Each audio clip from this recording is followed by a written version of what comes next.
प्रिय मित्रों, आपने कई बार देखा होगा कि कुछ लोग थोड़ा सा भी काम नहीं करते, बल्कि उससे भी ज्यादा वे लोगों को बताते रहते हैं कि आज मैंने ये काम किया और भविष्य में मैं ये काम करूंगा, मैं ये काम करने जा रहा हूं। तो कुछ दिनों के बाद क्या होता है कि ऐसे लोगों के साथ बहुत बुरा होता है। या तो उनका सामान चोरी हो जाता है या उनका व्यापार बर्बाद हो जाता है। और कुछ लोग ऐसे भी होते हैं जिन्होंने अभी तक अपना काम भी शुरू नहीं किया, लेकिन सभी लोगों को अपने काम और अपनी जिंदगी के बारे में बताते रहते हैं। इससे भविष्य में बहुत बुरा असर पड़ता है। तो दोस्तों, आज के इस वीडियो में हम यही जानने की कोशिश करेंगे कि वे कौन सी बातें, वे कौन से राज है जिन्हें हमें दुनिया से छुपा कर रखना चाहिए, यानी हमें दुनिया से वह बातें छुपानी चाहिए, क्योंकि अगर हम वह बातें लोगों को बताएंगे तो हमारा ही नुकसान होने वाला है। दोस्तों, ये सारी बातें हम आपको एक कहानी के माध्यम से बताने की कोशिश करते हैं ताकि आप वीडियो में बोर ना हो और आपको सारी बातें अच्छे से समझ में आ जाए। तो बिना समय बर्बाद किए अब कहानी शुरू करते हैं। दोस्तों, पुराने समय में लोग जो बातें अनुभव से कहते थे वो ज्यादातर सच होती थी। इसी तरह हमारे पुराने ऋषि मुनि भी कहा करते थे। दोस्तों, पुराने समय की बात है, राजगिरी नाम का एक नगर था। उस नगर के राजा का नाम चित्रसेन था और चित्रसेन का एक ही पुत्र था जिसका नाम धर्मवीर था। जैसा उसका नाम था वैसे ही उसमें गुण थे, यानी वो धर्म के मार्ग पर चलता था। उसने कभी कोई गलत काम नहीं किया क्योंकि उसने अपने बेटे को बहुत अच्छे संस्कार दिए थे। लेकिन उसकी सबसे बड़ी कमी यह थी कि वो कुछ भी नहीं कर पाता था। काम शुरू करने से पहले ही वो सारी बातें लोगों के सामने उजागर कर देता था।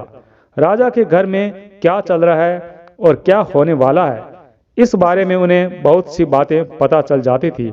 वे धर्मवीर से सारी गुप्त खबरें ले लेते थे। फिर वे जासूस सारी बातें अपने दुश्मन राजा को बता देते थे। बातें आसानी से पता चल जाती थी और दोनों राज्यों के बीच बहुत झगड़े भी होते थे।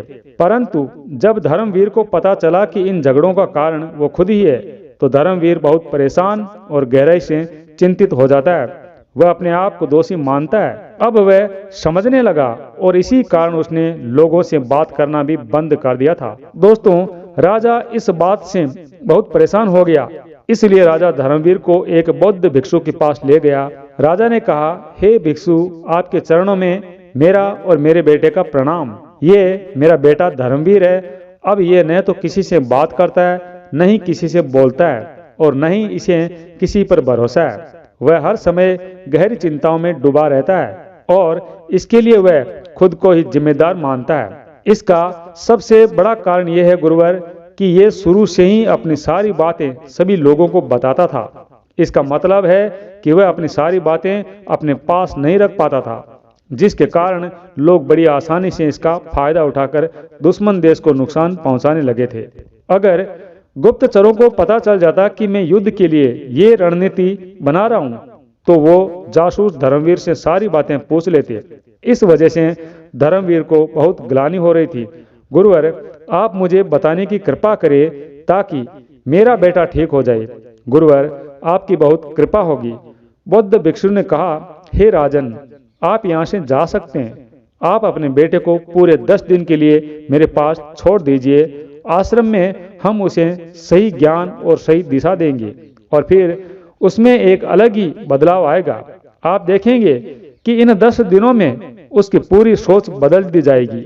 बौद्ध भिक्षु की बात सुनकर राजा खुशी खुशी अपने बेटे को बौद्ध भिक्षु को सौंप देते हैं और आश्रम से सीधे महल में वापस आ जाते हैं। तब बौद्ध भिक्षु कहते हैं, हे धर्मवीर, तुम बिल्कुल भी चिंता मत करो, सारी परेशानियां दूर हो जाएगी। बौद्ध भिक्षु कहते हैं, धर्मवीर, कल हम तुम्हें 7 ऐसी बातें बताने वाले हैं जिन्हें तुम्हें दुनिया से छुपा कर रखना है। अगर तुम कोई भी काम करो तो भी तुम्हें वो बातें दुनिया से छुपानी चाहिए। अतः तुम्हें मेरी वो 7 बातें कभी किसी को नहीं बतानी है। धर्मवीर कहता है, हे गुरुवर, आप जैसा कहेंगे मैं वैसा ही करूंगा और आपकी सभी बातें मानूंगा। गुरु कहते हैं, तो ठीक है, आज शाम के समय तुम आश्रम में आराम करो। कल सुबह उठकर तुम जल्दी नदी में स्नान करना। बुलावे के समय तुम मेरी कुटिया के सामने उपस्थित रहना। हम तुम्हें सारी बातें बता देंगे। अगले दिन धर्मवीर ऐसा ही करता है। वो सुबह जल्दी उठता है, नदी में स्नान करता है और फिर गुरुवर के पास पहुंच जाता है। दोस्तों, बौद्ध भिक्षु कहते हैं, धर्मवीर, सबसे पहले यहाँ बैठो। तुम्हें दुनिया से जो छुपाना है वो है तुम्हारे धन के बारे में। हे धर्मवीर, ये बड़े आश्चर्य की बात है कि जो व्यक्ति अपने आप को कम समझता है वो लोगों में ढिंढोरा पीटता रहता है कि आज मैंने इतना धन कमाया है, आज मेरे पास इतना धन इसलिए आया है ताकि मैं लोगों को बता सकूं कि मैं कितना कमाता हूं, और फिर लोग उसी हिसाब से उसका सम्मान करते हैं। वो इसलिए नहीं बताता कि उसके पास इतना धन है, बल्कि वो लोगों को अपने धन के बारे में इसलिए बताता है ताकि लोग समझ सके कि वो बहुत बड़ा आदमी है।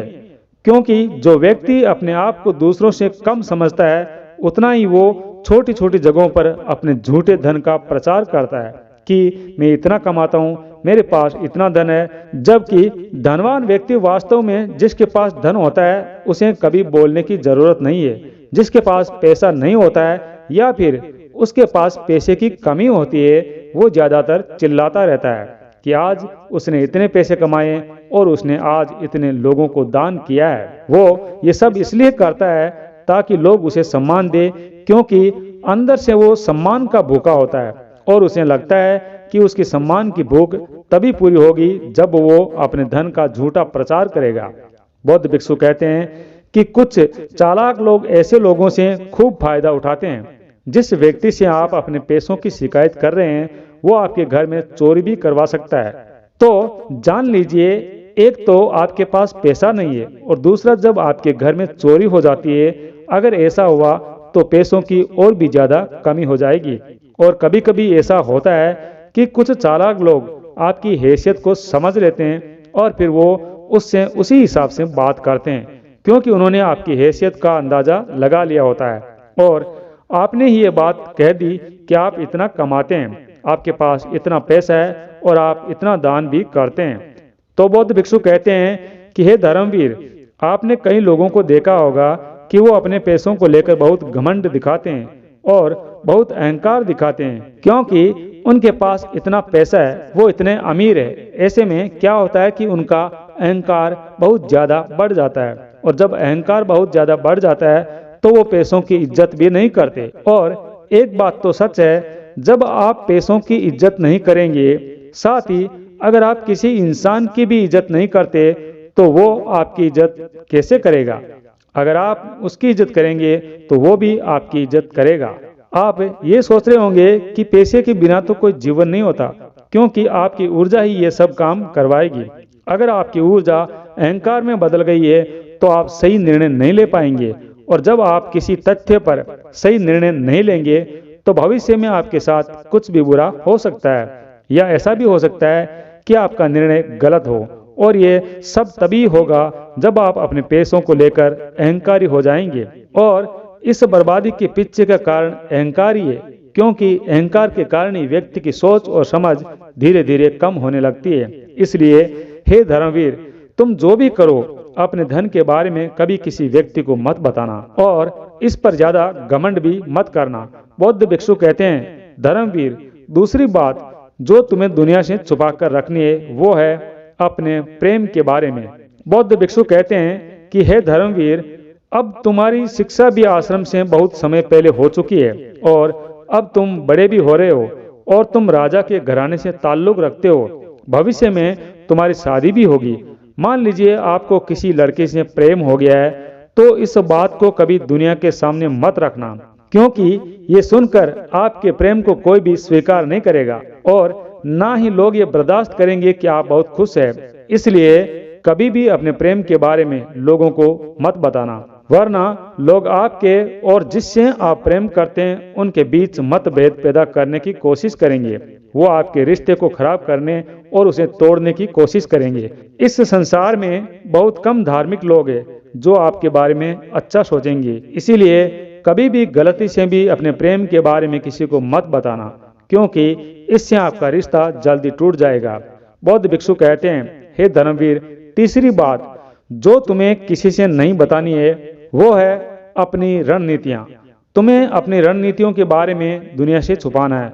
अभी तो आप एक राजकुमार हैं, लेकिन आने वाले समय में तुम राजा बनोगे, तो आपको सारे फैसले खुद ही लेने होंगे और कभी कभी किसी भी युद्ध की रणनीति भी आपको ही करनी पड़ेगी। इसलिए कभी भी अपनी रणनीतियों को किसी के सामने जल्दी पेश न करें।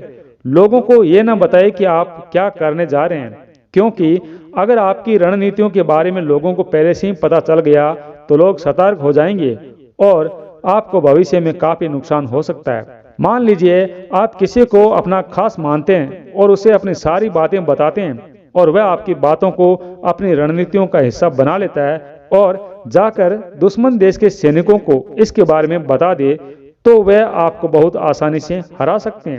इसलिए आप अपनी रणनीतियों के बारे में क्या करने जा रहे हैं और क्या नहीं, दोस्तों, ये बात आज के समय में बिल्कुल सत्य साबित होती है। अगर आप कुछ करने का सोच रहे हैं और उसके लिए कुछ रणनीति भी बनाई है, तो अपने पड़ोसी या किसी को भी, यानी अपने किसी खास को भी बताने में जल्दबाजी ना करें। उन्हें अपना समझने की ये गलती न करें, क्योंकि कोई भी नहीं चाहेगा कि आप अपनी जिंदगी में आगे बढ़े। तो बौद्ध भिक्षु फिर से कहने लगे, इसलिए हे धर्मवीर, आप अपनी निजी जिंदगी को लेकर, अपनी रणनीतियों को लेकर क्या करने जा रहे हैं, क्या नहीं, ये सारी बातें दुनिया से छुपा कर रखें। बौद्ध भिक्षु कहते हैं, हे धर्मवीर, चौथी बात जो आपको दुनिया से छुपा कर रखनी है वो है, आप जो भी धन खरीदना चाहते हैं उसका प्रचार करके न खरीदे। हाँ, कुछ लोगों से सलाह जरूर ले। अगर आपको कुछ भी खरीदना है तो दुनिया के हर एक इंसान से न पूछे, क्योंकि ये जरूरी नहीं कि आपकी तरक्की से सभी लोग खुश हो। बहुत कम लोग होते हैं जो आपकी तरक्की से खुश होने वाले होते हैं। इसलिए जब आप अपने जीवन में जो कुछ भी खरीदना चाहते हैं उसके बारे में लोगों को बताएंगे तो क्या होगा कि लोग बहुत दुखी हो जाएंगे, लोग बहुत परेशानी में पड़ जाएंगे, तो ये बर्दाश्त नहीं कर पाएंगे कि ये आदमी हमसे आगे कैसे निकल रहा है। इसलिए जीवन में जो भी खरीदना है वो किसी को मत बताना, वो सब दुनिया से छुपा कर रखना है। बौद्ध भिक्षु कहते हैं कि हे धर्मवीर, पांचवी बात जो तुम्हें दुनिया से छुपा कर रखनी है वो है तुम्हारे घर और परिवार की बातें। हे धर्मवीर, अपने परिवार की बातें किसी से ना करो। तुम्हारे घर में क्या चल रहा है, किसके साथ तुम्हारे अच्छे संबंध है, या आज तुम्हारा किससे झगड़ा हुआ है या कोई कलह हुई है, ये सब बातें किसी को मत बताना। ये जरूरी नहीं कि आपके घर में हर समय अच्छा ही हो रहा हो। कभी कुछ अच्छा होगा तो कभी कुछ बुरा भी हो सकता है। कभी कोई नाराज होगा तो कभी कोई खुश भी हो सकता है। ये सब बातें तुम्हें हर व्यक्ति से नहीं कहनी है। ये सब बातें तुम्हें अपने अंदर ही रखनी है, क्योंकि अगर लोगों को तुम्हारे घर के बारे में पता चल गया तो लोग तुम्हारे घर के बारे में बात करेंगे। अगर ये सब बातें पता चल जाए कि आपके घर में क्या चल रहा है तो लोग आपका मजाक बनाने से पीछे नहीं हटेंगे, क्योंकि आजकल लोगों को कुछ मसाला चाहिए तो वो आपके घर की बातें एक दूसरे को बताने लगेंगे। इसलिए कभी भी अपने परिवार के बारे में बात ना करें, परिवार की बातें किसी को न बताए। और यदि कोई आपका खास है जिसके बारे में आपको लगता है कि ये इंसान हमारी बातों को समझता है, आप उसे भी अपने दिल की बातें ना बताएं। अगर आप अपने किसी खास को अपने परिवार की बातें बताते हैं तो आपके दिल का बोझ तो हल्का हो जाएगा, लेकिन हो सकता है भविष्य में आपका खास भी आपका दुश्मन बन जाए, तब वो आपकी सारी बातें दूसरों को बता सकता है। दोस्तों, बौद्ध भिक्षु कहते हैं कि हे धर्मवीर, छठी बात जो आपको दुनिया से छुपा कर रखनी है वो है अपनी भावनाएं जल्दी से किसी को न बताए, क्योंकि वक्त हमेशा एक जैसा नहीं रहता। वक्त बदलता है, हालात बदलते हैं, कभी इंसान खुश होता है तो कभी दुखी, क्योंकि खुशी और गम उसकी जिंदगी का हिस्सा होते हैं। आज वो बहुत खुश है तो हो सकता है कि भविष्य में वो दुखी हो, लेकिन इसका मतलब ये नहीं कि आप हर उस इंसान से अपने दिल की बात कहते रहे जो आपका बहुत खास है, जिसे आप अपना बहुत करीबी मानते हैं। सिर्फ उसी से अपने दिल की बात कहे, लेकिन याद रखिए जल्दबाजी में अपने दिल की बात सामने वाले को कभी ना बताए, वरना अगर आप इसी तरह हर व्यक्ति को अपने दिल की बात बताते रहेंगे तो लोग आपका मजाक उड़ाने से भी पीछे नहीं हटेंगे। हो सकता है कि जिस व्यक्ति को आप अपनी भावनाएं बता रहे हैं वो व्यक्ति आपको पसंद न करता हो। समय पर तो वो आपकी बात सुन लेगा, लेकिन बाद में वो आपकी बातों का मजाक उड़ाएगा और लोगों के सामने आपकी बातों को कहेगा कि धर्मवीर ऐसा है वैसा है, और जब ये बातें आपको किसी तीसरे व्यक्ति से पता चलेगी तो आपको बहुत दुख होगा। ये जरूरी नहीं है कि जिस व्यक्ति को आप अपनी भावनाएं बता रहे हैं वो आपकी भावनाओं को अच्छे से समझ रहा हो, अच्छे से सुन रहा हो। बहुत कम लोग होते हैं जो आपकी भावनाओं को समझते हैं, कद्र करते हैं। कहीं ऐसा भी होता है कि लोगों को दूसरों की दुख भरी बातें उतनी अच्छी नहीं लगती, इसलिए अपने दिल की बातें हर उस इंसान को न बताए जो आपके लिए बेहद खास हो, जिससे आपको लगे कि वो मुझसे बात नहीं कर रहा है। सातवीं बात जो आपको दुनिया से छुपा कर रखनी है वो है आपकी कमजोरी और आपकी ताकत के बारे में। बौद्ध भिक्षु कहते हैं कि हे धर्मवीर, ये बात किसी को कभी नहीं बताना, ये जाहिर मत होने देना कि तुम्हारी कमजोरी क्या है और तुम्हारी ताकत क्या है, क्योंकि भविष्य में कई बार ऐसा होगा जब तुम राजा बनोगे तो कुछ चीजें तुम्हारी सबसे बड़ी ताकत होगी और कुछ तुम्हारी सबसे बड़ी कमजोरी होगी। अगर तुम अपनी कमजोरी या अपनी ताकत के बारे में सबको बताओगे तो लोग आसानी से तुम्हारी स्थिति को समझ जाएंगे, या जब लोगों को तुम्हारी कमजोरी के बारे में पता चलेगा तो कई बार ऐसा होता है कि तुम्हारे राज्य में ही, तुम्हारे महल में या तुम्हारे आसपास, यानी तुम्हारे ही प्रेम करने वाले दुश्मन, वे तुम्हारे साथ बगावत भी कर सकते हैं। इसलिए धर्मवीर, ये बात किसी को मत बताना कि तुम्हारी कमजोरी क्या है और तुम्हारी ताकत क्या है। मान लो तुमने अपनी कमजोरी अपने किसी मित्र को बता दी और वह पड़ोसी देश से मिला हुआ है और पड़ोसी देश राज्य हड़पने की कोशिश कर रहा है। वह वहां के राजाओं से मिला हुआ है और फिर उनसे युद्ध करके तुम्हें हरा सकता है। इसलिए तुम्हें कभी भी अपनी कमजोरी या अपनी ताकत के बारे में किसी को नहीं बताना चाहिए। हाँ, तुम अपनी कमजोरी अपने गुरु को बता सकते हो। गुरु जरूर तुम्हारी कमियों को दूर करेगा, वह तुम्हें ज्ञान देगा और उसके लिए कुछ उपाय भी बताएगा और फिर तुम उस कमी को बहुत आसानी से दूर कर लोगे। बौद्ध भिक्षु कहते हैं, हे धर्मवीर, यदि तुम मेरी इन 7 बातों को याद रखोगे और इन्हें अपने जीवन में अपनाओगे तो निश्चित ही तुम्हारा भविष्य बेहतर होगा। जीवन निश्चित रूप से बदल जाएगा और तुम भविष्य में एक योग्य शासक भी बनोगे। बौद्ध भिक्षु कहते हैं, तुम अगले 10 दिनों तक यहीं रहोगे और मुझसे ऐसी ही अद्भुत ज्ञान की बातें सीखते रहोगे। तो दोस्तों, उम्मीद करता हूं कि आप सभी ने इन 7 बातों के गहरे रहस्यों के बारे में जानकर बहुत कुछ सीखा होगा। और यदि आप भी अपने जीवन में इन 7 बातों को याद रखते हैं, इन 7 बातों को अपनाते हैं और इनको फॉलो करते हैं तो आप भविष्य में आने वाली कई कठिनाइयों से बच सकते हैं। तो दोस्तों, आपको ये ज्ञानवर्धक कहानी पसंद आई होगी तो कृपया वीडियो को लाइक करें और सभी के साथ शेयर जरूर करें। आपका बहुत बहुत धन्यवाद।